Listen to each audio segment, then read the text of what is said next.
and Nancy will be moderating. Please welcome our panel, Robert, Chandra, and Nancy. Thank you very much, and welcome, gentlemen. I'm very excited to wrap us up today. I know that we're close to cocktails, but I do want to welcome all of you to our reflective panel. We have heard an incredible range of ideas today in technology, business, strategy, and I'm thrilled to have you, Robert and Chandra, here to wrap it up and share a little bit about what you took away from the day today, share personally, perhaps, about that, as well as, importantly, the actionable insights that we can potentially take back to our organizations and to our ecosystems beyond our own organizations. And you guys are looking at me, Robert. You want to go first, or should I? Okay, all right.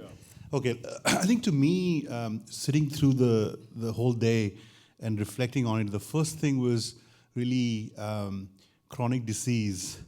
And I was really focusing myself on each of us probably need to think a lot about the next phase of our own health, whether it is dealing with chronic along with the things that are there for us to look at, as well as the use of technology to measure and manage the proactive nature of how each of us will live in the future.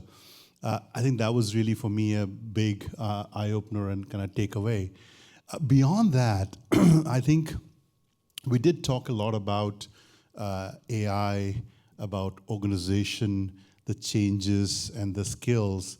And with all of these different ideas, I think a part of me goes back thinking we need to come back to conversations such as this.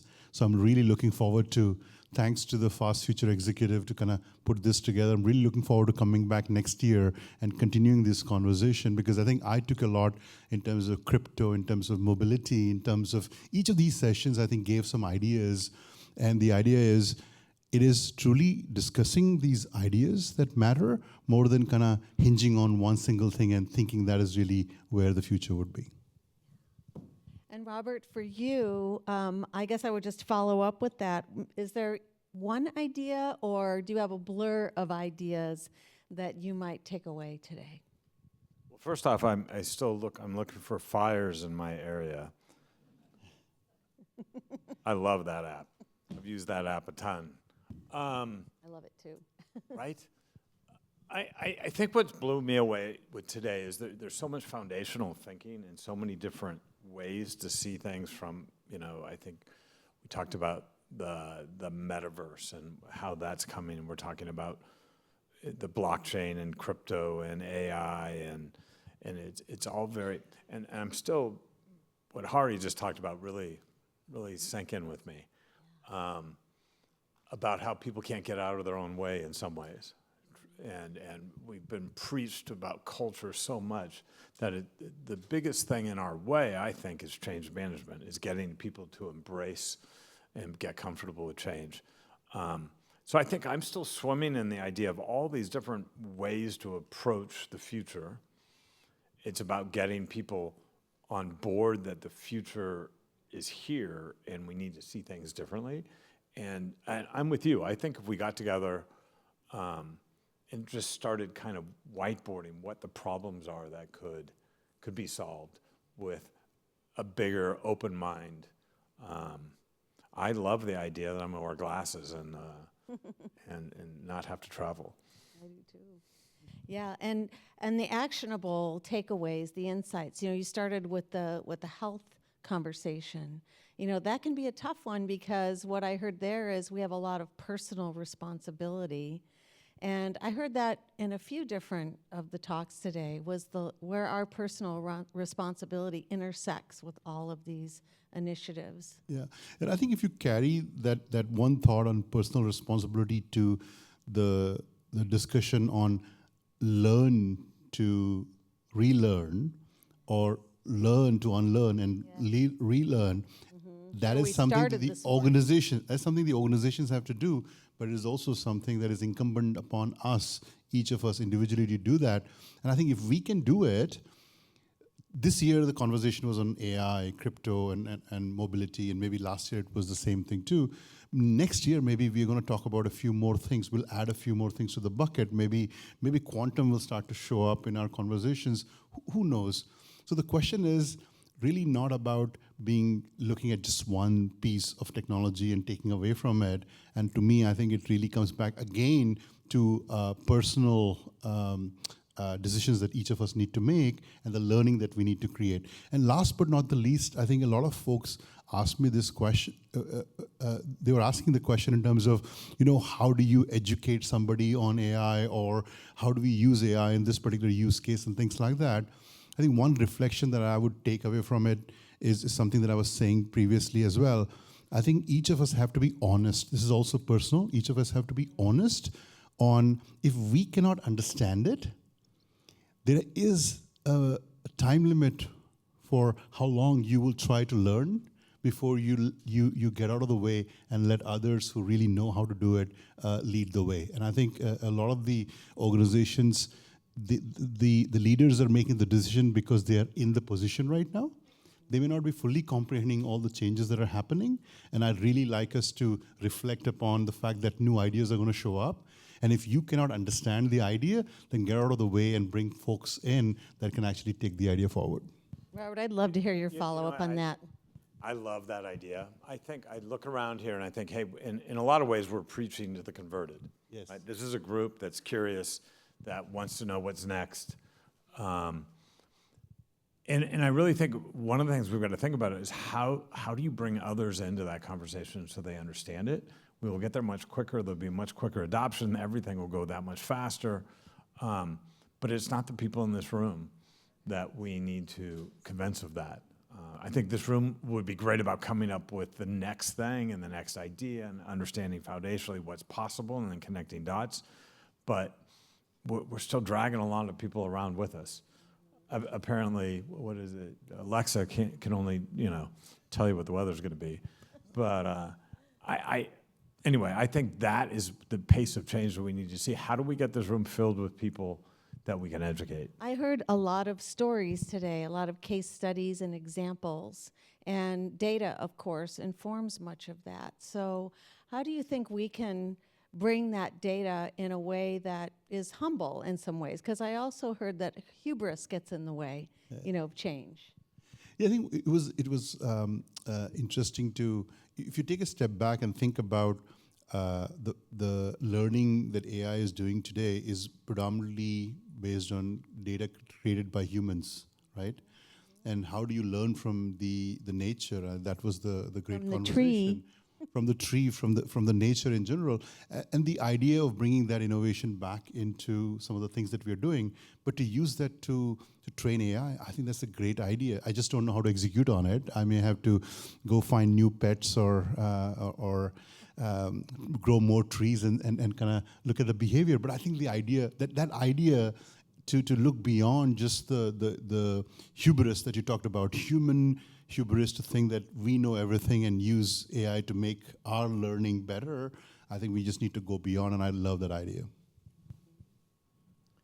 I mean, human nature, people are, to a certain extent, insecure and want to understand things and don't want to tell you that they don't understand things. And I think we need to find the narrative to bring them along. I think if you really think about it, people want to do things better. They want to be more involved. They want, how do we, apparently I guess it's on TikTok somewhere, but how do you get through to people that how they can improve their lives, how to bring them along again? I don't have the answer to this, but I'm going to reflect a lot on it rather than coming and talking. If you try to get this to scale, right, is a whole new, yeah. I got to think about that. Well, that is a difficult question, and that kind of brings me to a question I wanted to ask the two of you, because as I sat listening today, I had this desire for a one-on-one with every one of these speakers who were here, because each one of them stimulated new ideas and questions in me. So if you could have asked a question of any one of our speakers today, was there something that you were thinking as you were sitting in the audience? The first thought that came to my mind was most of them have written books and have spent the last many years kind of really thinking deeply about this particular topic. And so my first desire was to go read those books before I asked the question. So it really is a question of learning more before you ask the question. That's really the first thought that kind of came to my mind. The amount of thinking that has gone in, the thought process that was brought in, even though we are just looking at snippets of those, there's a lot of information and knowledge that is behind it. And that's really where I'd like to probe and spend more time with both the authors as well as the speakers from today. I think we're going to have that opportunity because we have books in our future as we leave here tonight. I'm particularly intrigued with the blockchain and with crypto, and I see it as much more than crypto, but the blockchain of trust kind of.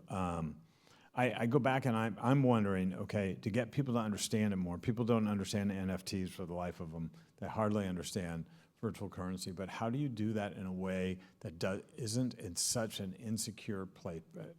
Your money, your kids, your family, you touch any of those things, and it's like an electric rail that you've got to be careful of. But where are some places we can bring that is part of fundamental life it could just be accepted much more quickly? Well, you brought up the subject of trust in your conversation, which I think is probably one of the greatest commodities that we're seeking nowadays, right? So how foundational is trust to all of the ideas that we're hearing? I think without trust, there is no community. Without community, there is no organization. And all the conversations here were really around that. So I think trust is the basis for that. I don't trust any text I get anymore. No, I think trust is fundamental to anything changing. And I don't think there is a lot of trust. And especially with as quick as we're going with everything. So I think that's another thing we need to be curious and be thoughtful about. How do we bring trust to this world more quickly? And technology is and not only technology, but our governments, our societies, we're seeking ways to use technology to build trust. And I'm not sure how successful that will be. It's certainly important. I work with an organization that's working on verified e-signatures as an innovation that will help us know who people are who they say they are, for example, when they're signing a document, whether it's an HR application or a loan document or anything else. But that's another question I would pose you, as in relation to everything we've heard today. Well, my answer to that would be that's where we're headed, right? We're headed to more personal ownership of yourself, more personal control, and whether that's in a wallet or in the blockchain or whatever it is, the more control you have, the more you typically trust, right? And now we just need to get some very practical ways where you can say, hey, when I didn't trust, I was able to pull back. When I did trust something, I got ahead with the amount of control you will. Now we're trained to trust others. They earn our trust, then we trust them.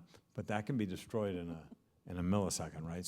But we typically trust ourselves. So you're saying be a trustworthy person yourself first. Well, by definition, but I think what I'm saying is the more control we can get back to an individual and give them the more power so then they can be informed, but they have the ultimate power, then I think things will go exponentially faster. In fact, if the trust were built in the system better, then I think one of the things that was discussed in the morning, which was really around people will move to the job rather than be tied to a particular organization and a function.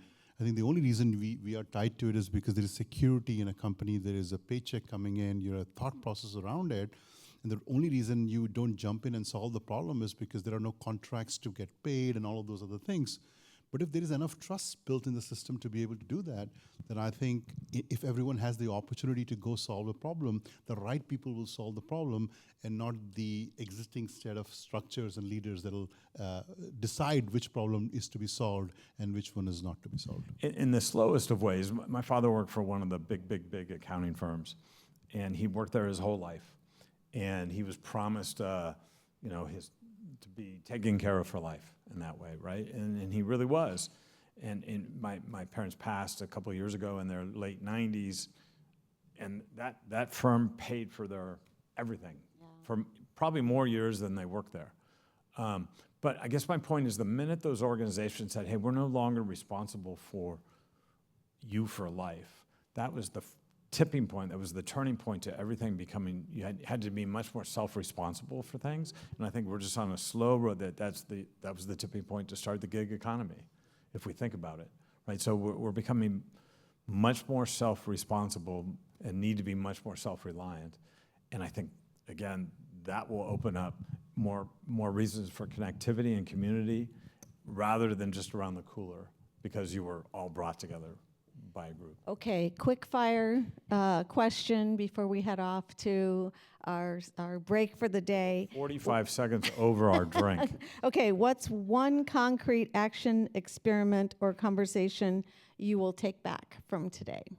Just one. Just one? Just one. Oh, okay. I think it really, for me, the biggest takeaway that I'd like to implement is to start thinking about learning from other industries and outside of the realm of what we are taught to do, which is learn within the scope of what we know. So try to be much more open, go beyond, whether it's through nature or whether it's through other industries. That's where the ideas will come through. And I think ideas make the company, not the other way around. So we'll try to see where it goes. Thank you. After I stopped crying over the amount of money I lost today in the crypto market, which like crashed for a long bit, but not that I was looking at anything other than that was here. But I'm going to take away I'm still trying what Hari, the 4 quadrants, and trying to figure out, because I think my organization can be in all 4 of those, and trying to figure out where the edges really can be to keep us, where I think we're innovating all the time. I can make a case that we're in every one of the boxes as well. So how do you figure that out? Thank you, gentlemen, and thanks, everybody. It's been an amazing day. Thank you, Harry, once again. Can we give him a round of applause? And all our